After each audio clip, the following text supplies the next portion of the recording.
저는 우리 남편 이야기를 할까 합니다. 우리 남편은 명문대를 나와서 유학을 다녀온 뒤 지금은 대학 교수로 재직 중입니다. 그런 남편은 성격이 좋아서 학생들에게 평판도 좋은 편인데요. 얼마 전에는 남편의 제자가 직접 집에 찾아온 적이 있었는데 그동안 남편이 학생들을 집에 자주 데리고 왔었기에 저도 낯이 많이 익은 그런 얼굴이었어요. 그런 남편의 제자는 학교를 졸업하고 취업이 되었다며 남편에게 감사 인사를 하고 싶다며 한 손에 와인까지 들고 찾아왔었어요. 집에 들어서는 제자를 보며 남편이 축하하네. 역시 노력은 사람을 배신하지 않아. 라며 제자의 손을 꼭 잡아줬고 그런 남편의 환대에 제자의 눈시울이 붉어졌는데요. 교수님, 제가 이렇게 잘 된 건 다 교수님 덕분입니다. 정말 감사합니다. 제가 첫 월급 타자마자 교수님 드리려고 이 와인부터 샀습니다. 라며 남편에게 와인을 건넸어요. 이렇게 비싼 걸 뭐하러 사왔어? 남편이 제자를 나무랐어요. 남편은 프랑스로 유학을 다녀왔는데 와인에 대해 굉장히 잘 알고 있을 뿐만 아니라 와인을 엄청 좋아합니다. 그날 집에 찾아온 남편의 제자도 그러한 것을 잘 알고 있었기에 와인을 사서 가지고 왔으리라 생각합니다. 꽤 값나가는 와인을 보며 남편이 놀라워 했는데 교수님, 저 이제 그 정도 능력은 되니까 너무 그러지 마세요. 남편의 제자가 활짝 웃었어요. 그렇게 한동안 입가에 웃음을 머금고 있던 제자가 남편에게 다시 말을 꺼냈는데요. 교수님, 그때 생각나세요? 우리 다 같이 가평으로 캠핑 갔을 때요. 교수님이 우리 모두 다 데리고 갔었잖아요. 저는 그때 캠핑 처음 해봤는데 지금도 그때가 잊혀지질 않아요. 그때 모닥불 피워놓고 와인 한 잔씩 마셨잖아요. 근데 그날 교수님께서 사비로 다 준비해 주셔서 죄송한 마음에 우리가 와인 한 병씩을 가지고 갔었잖아요. 다른 친구들은 다들 잘 살아서 꽤 비싼 와인을 사서 가지고 갔었는데 저만 마트에서 정말 싼 와인으로 사서 가지고 왔었잖아요. 라고 말을 하던 제자가 남편을 물끄러미 바라봤어요. 그랬었나? 난 그때 자네들이 깔깔거리며 놀던 모습만 기억나는걸? 이라며 남편이 제자를 보며 다시 웃었어요. 그때 친구들은 각자 사온 와인을 교수님께 따라드렸는데 저는 차마 그러지 못하고 쭈뼛쭈뼛 거리고 있었어요. 그런데 교수님이 제게 오시더니 자네 와인 좀 마셔보고 싶구만 이라고 말씀하셨어요. 교수님의 말에 제가 얼굴까지 새빨개진 채 눈치를 보며 와인을 꺼내서 교수님께 와인을 따라드렸는데 와인을 드시던 교수님이 갑자기 제게 귓속말을 하셨잖아요. 제자가 옛 생각이 나는지 잠시 말을 멈췄는데요. 그때 교수님이 제게 그러셨잖아요. 와인은 누구와 마시느냐가 아주 중요해. 좋은 사람과 마시면 맛이 훨씬 더 좋아지거든. 근데 자네가 내게 따라준 와인이 오늘 와인 중에 최고로 맛있는 와인이었네. 고맙네. 라고 말해주셨잖아요. 저는 그때 처음으로 가난이라는 것에서 자유로워질 수가 있었어요. 교수님의 눈빛은 제게 항상 넌 소중한 사람이야 라고 말하고 있는 것 같았거든요. 라고 말하던 제자의 눈시울이 다시 붉어졌어요. 남편과 제자는 그렇게 한동안 와인을 마시며 집안이 떠내려가라 웃으며 이야기를 했는데 우리 남편은 자신이 가르친 제자가 그렇게 멋진 모습으로 찾아올 때가 가장 행복해 보였어요. 물론 가끔은 그렇지 못한 제자들도 있었지만 남편은 그저 묵묵히 제자들을 위로해주고 등을 토닥여주는 마음 따뜻한 참된 스승이었어요. 그랬기에 해마다 그 많은 제자들이 인사를 하러 집에 왔으니까요. 그런 우리 남편은 돈이 꽤 많은 편이었는데 시부모님이 상당히 부자였기에 남편에게 꽤 많은 도움을 주셨거든요. 그런데 남편은 그렇게 받은 돈으로 집안이 어려운 제자들의 학비를 내주기도 했고 혹여나 몸이 아픈 제자를 위해서 망설임 없이 병원비를 내주기도 했어요. 주변 사람들은 그런 남편을 보며 성인 군자라는 말을 할 정도였고요. 물론 저도 그런 남편에게 어떠한 말도 하지 않았는데 어차피 그 돈은 시부모님이 주신 돈이었기에 제가 상관할 바도 아니었으니까요. 거기다 좋은 일에 사용을 하는 것이니 오히려 더욱 남편을 응원할 뿐이었어요. 사실 우리 남편이 똑똑하고 마음도 따뜻해서 어디 하나 나무랄 데가 없는 사람인데요. 그런 남편에게는 좀 독특한 부분이 있답니다. 대부분의 사람들은 남편을 처음 보자마자 대한민국 사람 아니죠? 라고 물었거든요. 그러니까 남편의 외모를 잠시 설명하자면 얼굴이 까무잡잡한 데다 몸도 굉장히 왜소하고 키도 많이 작은 편입니다. 그러다 보니 처음 보는 사람들에게 오해를 사기도 했는데요. 우리 부모님께 첫 인사를 드리기 위해 친정집에 들어서던 순간 남편을 보자마자 놀란 듯한 부모님과 남동생의 표정을 지금도 잊을 수가 없네요. 하지만 우리 부모님은 놀라운 속도로 표정 관리를 하시고는 우리 남편과 대화도 하고 즐거운 시간을 보냈는데요. 남편이 돌아가고 난 뒤에 엄마가 혹시 혼혈 그런 거 아니지? 아무리 봐도 우리나라 사람 같지가 않던데? 라며 제게 살짝 묻기도 했지만 엄마 100% 대한민국 사람이야. 그리고 혼혈이면 뭐가 어때? 그게 뭔 상관이야. 난 지금껏 저런 사람 본 적이 없어. 마음이 얼마나 좋은 사람인 줄 알아? 라며 제가 엄마를 나무랐어요. 그런 제 말에도 불구하고 엄마의 표정은 약간 울상이었는데 사실 외모만 본다면 엄마의 그런 심정이 이해도 되었으니까요. 하지만 저는 외모는 그다지 상관하지 않는 편이었기에 스스럼 없이 남편과 결혼했는데 남편은 세상에 이런 사람이 또 없다고 할 정도로 착했고 저한테도 정말 잘했거든요. 얼굴 잘생기고 인상 안 좋은 사람보다는 우리 남편같이 마음 따뜻한 사람이 훨씬 좋았거든요. 하지만 세상은 참 이상하기만 했는데요. 결혼식 날 우리 남편을 보며 친척들이 쑥덕거렸던 것은 물론이고 제 친구들조차도 너 같은 애가 어쩌다 저런 사람과 결혼하는 거야. 네 얼굴 정도면 완전 탑인데 이건 뭐. 울상을 짓기도 했지만 우리 남편을 몇 번 만나보고 나면 다들 우리가 사람을 잘못 봤다. 사람 진짜 진국이더라. 어쩐지 네가 아무나 하고 결혼할 사람이 아니지 라며 부러워하곤 했답니다. 그리고 그러한 외모 때문에 남편은 이상한 일도 꽤 많이 당하곤 했는데요. 남편과 살면서 잊을 수 없는 기억이 하나 있는데 그때 이야기를 한번 해볼까 합니다. 그러니까 남편이 근무하는 학교가 경기도에 있어요. 약간 외진 곳이기도 하고 근처에 작은 공장들이 많다 보니 외국인 노동자들도 많다고 합니다. 그러다 보니 결국 사단이 나고야 말았는데요. 그동안 남편과 살아오면서 남편이 그렇게 화를 많이 내는 모습은 처음 봤던 것 같습니다. 그날은 남편과 약속을 하고 남편이 있던 대학교로 가던 중이었어요. 남편과 통화를 해보니 은행에 있다며 잠깐만 기다리라고 했습니다. 남편의 말에 잠시 후에 은행 근처에 차를 세우고 차 안에서 남편을 기다리고 있었어요. 그런데 한참을 기다려도 남편이 나오지 않는 겁니다. 제가 계속 전화를 했지만 물론 전화도 받지 않았고요. 이상한 생각이 들어 잠시 후 제가 직접 남편이 말한 그 은행으로 들어갔는데요.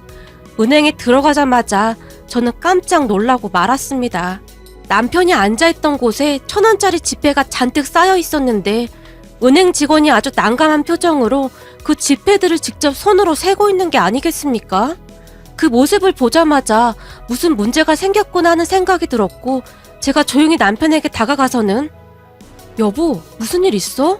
라고 물었지만 남편은 그저 아니, 내가 돈 좀 찾을까 해서 라는 말만 한 채 은행 직원을 노려만 볼 뿐이었어요. 그런 남편을 따라서 저도 은행 직원을 바라봤는데요. 그때 당시 은행 직원은 혼비백산에 있는 듯 했는데 어찌나 당황을 했던 것인지 이마에 땀까지 송골송골 맺혀 있었고 돈을 세고 있는 은행 직원의 손이 벌벌 떨리기까지 했어요. 그 모습을 보며 문득 뭔가 사단이 나도 단단히 났구나 하는 생각이 들었고 남편이 이상한 짓을 할 사람이 아니었기에 조용히 뒤에 있는 의자에 가서 자리를 잡고 앉아 있었어요.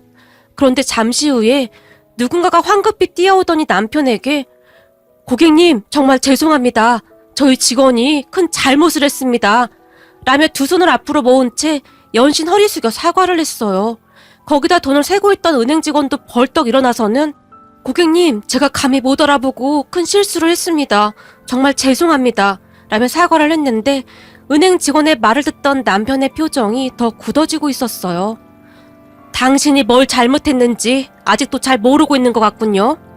못 알아보고? 그러니까 내가 이렇게 돈이 있는 사람인 줄 알았다면 나한테 함부로 하지 않았을 텐데 생긴 것이 이렇게 생겨서 막 대했다 그런 겁니까? 이 은행은 고객을 응대할 때 그러한 것을 보고 응대하는가 봅니다. 그럼 지금껏 돈이 없는 사람들한테는 아주 함부로 응대를 했다는 말이네요. 라고 남편이 흥분까지 한 채 말했어요. 아닙니다, 고객님. 그런 건 절대 아닙니다. 죄송합니다. 정말 죄송합니다. 그 옆에 있던 지점장이 다시 사과했어요. 그렇게 나중에 남편에게 이야기를 들어보니 남편이 그렇게 화를 낸 이유가 있었는데요.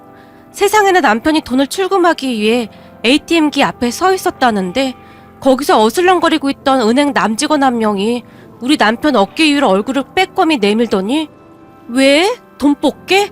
돈 뽑아서 뭐 하려고? 라고 묻더랍니다. 처음에는 남편이 잘못 들었나 싶었다는데요. 대부분의 은행 직원들은 그러지 않잖아요. 하물며 은행 갈 때마다 느끼는 거지만 참 과하다 싶을 정도로 친절한 곳이 더 많았으니까요. 그런데 고객한테 다짜고짜 반말로 그렇게 물었으니 아무래도 남편이 많이 당황했던 것 같습니다. 하지만 남편은 그냥 참고 다시 돈을 찾기 위해 번호를 누르고 있었는데요. 엉아가 물어보면 대답을 해야지. 왜 대꾸를 안 해? 라며 그 직원이 옆에서 계속 깐족대더랍니다. 남편은 그것도 꼭 참았다는데요. 남편은 뭐든지 잘 참는 성격이긴 해요. 모든 일에 신중했고 함부로 행동하거나 하는 성격은 아니었으니까요. 다만 딱 3번까지만 참는데 그 다음에는 상상 초월할 정도로 화를 내기도 한답니다. 그런데 그 직원이 결국 넘지 말아야 할 선을 넘어버리고 말았다고 하네요. 돈 왜 뽑냐고? 왜? 깎아 사 먹으려고? 돈 그렇게 막 쓰고 다니면 안 돼. 멀리까지 와서 돈 버는데 아껴 써야지. 라는 말까지 하더랍니다. 결국 그 말에 머리 끝까지 화가 난 남편이 직원의 명찰을 보며 조용히 박민재 대리님, 이 은행은 고객에게 반말하라고 가르치나 보죠? 라고 물었다는데요. 뭐야, 박민재 대리? 어디서 엉아 이름을 그렇게 막 불러? 우와, 근데 너 한국말 되게 잘한다. 라는 말을 했다는데요.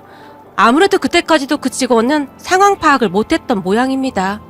결국 남편은 머리끝까지 화가 났고 그 직원에게 남편의 명함을 보여주며 저기 박민재 대리님, 저 돈 좀 뽑아주시죠. 제가 한 1,000만 원쯤이 필요할 것 같은데 그 돈을 전부 1,000원짜리로 뽑아주시죠. 라고 말을 했다는데요. 남편의 명함을 보고 이미 혼비백산한 직원이 어쩔 줄을 모른 채 허둥대고 있었답니다. 그런 직원을 보며 남편이 한마디를 더 추가했다고 하네요. 저기 그리고 말이죠. 그 1,000만 원을 1,000원짜리로 뽑아서 일일이 다 손으로 세워주시죠. 저는 기계를 못 믿어서요. 그러니까 제가 보는 앞에서 일일이 손으로 세워주세요. 라고 단호하게 말했답니다. 그제서야 상황 파악이 된 은행 직원이 태세전환하며 급히 남편에게 고객님, 죄송합니다. 제가 큰 실수를 했습니다. 라고 허리 숙여 사과를 했지만 자, 그럼 이제부터 시작해볼까요? 박민재 대리님 자리가 어디죠? 제가 어디에 앉아야 할까요? 라며 남편이 그 직원을 뚫어지라 바라봤다고 합니다. 아, 그게 말이죠. 고객님, 정말 죄송합니다. 라고 직원이 연신 사과를 했지만 남편은 그저 자, 빨리 1,000만 원을 전부 1,000원짜리로 찾아주세요. 라고 인상까지 쓴 채 말했고 말이죠. 그런 남편과 은행 직원을 보며 다른 직원들이 수근거렸다는데요. 내가 저 대리님 한번 딱 걸릴 줄 알았어. 여기 근처 공장에서 일하는 외국인들만 보면 싸가지 없이 하는데 저런 적이 한두 번이 아니었잖아? 그러니까 말이야. 점심을 먹었으면 빨리 와서 일을 해야지. 거기서 돈 뽑는 손님한테 어슬렁거리면서 뭐 하는 짓이야? 라면서 오히려 꼬시다는 듯이 말하기도 했다니까요. 그러다가는 누군가 뭐해, 빨리 지점장이 연락해서 오시라고 해야지. 내가 보기엔 일이 엄청 커진 것 같은데 빨리 연락 좀 해봐. 라며 직원들이 수근거리고 난리도 아니었고요. 그 뒤 지점장이라는 사람이 급히 뛰어들어왔는데 대충 자초지종을 들었던지라 남편에게 급히 사과를 했던 것이었고요. 하지만 남편의 화는 좀처럼 풀리지 않았는데요. 이 은행은 돈 많은 사람들은 대우해주고 돈 없는 사람들한테는 그동안 이런 식으로 대했나 보군요. 고객님, 정말 죄송합니다. 제가 드릴 말씀이 없습니다. 라며 지점장이 우리 남편을 따로 데리고 어디로 들어갔는데 저도 얼떨결에 남편을 따라 같이 들어가게 되었어요. 그 안에서 남편이 그 직원과 지점장의 얼굴을 보며 사람 겉모습만 보고 그런 식으로 행동하면 안 되는 겁니다. 아시겠습니까? 더군다나 은행이라면 힘들게 살고 있는 사람 편에 서서 도와줘야 하지 않을까 싶습니다. 라며 남편이 또박또박 말을 했고 정말 죄송합니다. 직원교육 잘못시킨 제 잘못입니다. 제가 다시 교육시키겠습니다. 지점장이 연신 사과를 했어요. 부디 겉모습으로 사람을 판단하지 마시고 진심으로 고객을 맞이하세요. 연세 많으신 어르신이 오셔서 잘 못 알아들으셔도 알아들을 수 있을 때까지 말씀해 주시고 한국말이 서툰 사람이 와도 불편하지 않게 도와주란 말입니다. 라고 말한 뒤 남편이 자리에서 일어났어요. 참 살다 보니 별의별 일이 다 있더라고요. 하지만 그 뒤에 남편은 음료수 등을 잔뜩 싸서 그 은행에 가지고 갔다는데요. 은행 영업 중에 소란스럽게 해서 죄송했다며 직원 한 분 한 분에게 직접 음료수까지 돌렸다고 합니다. 그런 남편을 보며 은행 직원들이 큰 감동을 받았다고 하네요. 이러한 일을 겪으며 외모만 보고 판단하는 사람이 많다는 것에 대해 놀랍기도 하고 실망스럽기도 했는데요. 외모보다는 인성이 먼저 아니겠습니까? 제가 우리 남편과 결혼하겠다고 했을 때 다들 저를 이상한 눈으로 바라봤었는데요. 하물며 고모는 내가 들어보니 돈이 꽤 많다고 하던데 돈 때문에 결혼하는 거니? 네가 왜 그런 결혼을 해? 네 집이 못 사는 것도 아니고. 우리 사이 좀 봐라. 인물 훤칠한 게 어디 내놔도 아주 손색이 없지. 내가 우리 사이만 보고 있으면 아주 배가 불러. 라는 말도 서슴지 않고 했었는데요. 그 말을 듣던 우리 아빠가 얼굴만 번지름하면 뭐해. 우리 김서방은 내가 보증한다. 사람이 아주 진국이야 진국. 이라며 활짝 웃었어요. 그런 아빠의 말에 고모도 지지 않았는데요. 에이, 아무리 그래도 사람 외모도 무시 못하지. 라며 끝까지 우리 남편을 무시했었어요. 하지만 시간이 지나면서 우리 남편의 진가가 드러나기 시작했는데요. 우선 양가 부모님에게도 그렇게 잘할 수가 없었는데 이런 사람이 없다고 할 정도로 한결같이 정말 잘하거든요. 그에 비해 고모 사위는 얼굴이 잘생기긴 엄청 잘생겼지만 회사도 몇 번이나 옮겨 다니며 속을 썩히더니 얼마 전엔 새로 이직한 회사 여직원과 바람까지 나서 집안이 발칵 뒤집어졌다네요. 둘이 이혼한다 만다 그러고 있다고 하는데 고모가 우리 친정에 찾아와서는 얼굴 뜯어먹고 살 것도 아니고 얼굴 잘생긴 거 다 쓰잘데기 없는 짓이야. 맨날 딴짓거리 할 생각이나 하고 있고 그렇게 헛짓거리 하고 다니는 게 벌써 몇 번째야. 사위는 말로는 여자들이 자기를 가만두지 않는다는데 그게 말이나 되는 소리예요? 손뼉도 마주쳐야 소리가 난다고 그 여자들이 혼자 좋다고 그러겠냐고. 내가 정말이지 얼불나 미치겠어요. 라며 아빠를 붙들고 한동안 하소연을 하다가 갔다고 합니다. 하지만 우리 남편은 이번 주 주말에도 제자들이 찾아온다며 여보 미안해. 근데 이 녀석들이 자꾸 우리 집으로 오고 싶어 하네. 음식은 내가 준비할 테니 당신이 조금만 도와줘. 라며 제게 미안해 하네요. 아니야 괜찮아. 나도 당신 제자들 보고 있으면 얼마나 뿌듯한데. 당신만큼 바르게 잘 돼서 오는 거 보면 당신이 정말 존경스럽고 그래. 그러니까 내 눈치 볼 거 없어. 진짜 고마워. 내가 결혼을 참 잘했다니까. 우리 제자들이 나만큼이나 당신도 좋아하잖아. 암튼 우리 애들 왔을 때 따뜻하게 대해줘서 항상 고마워. 남편은 그렇게 항상 제게 따뜻한 말을 하는 사람이랍니다. 이런 남편을 만난 것도 제 복이라면 복이겠지요. 앞으로도 남편과 함께 행복하게 잘 살아가겠습니다. 오늘의 사연은 여기까지였습니다. 즐겁게 보셨다면 구독, 좋아요 부탁드립니다. 고맙습니다.